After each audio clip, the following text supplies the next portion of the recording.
दोस्तों, कौन कहता है कि मदरसे के बच्चे आर्टिस्ट नहीं होते हैं। ये जामिया इशाअतुल उलूम अक्कल कुआ मदरसे का एक शोबा है जिसका नाम अल्लमा बिल कलम है।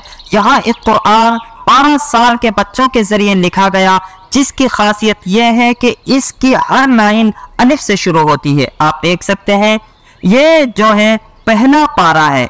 इस पहले पारे के हर सफ़े में हर लाइन अलिफ से शुरू हो रही है। आप ये भी देख सकते हैं। और अब ये जो दूसरा पेज निकालते हैं, ये 7वां पारा है। आप इसको भी देख लें कि इसकी हर लाइन अलिफ से शुरू हो रही है।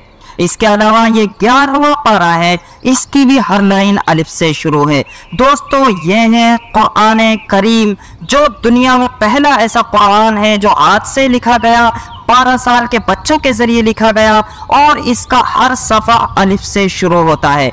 इसलिए हम जान लें कि हर जगह आर्टिस्ट होते हैं।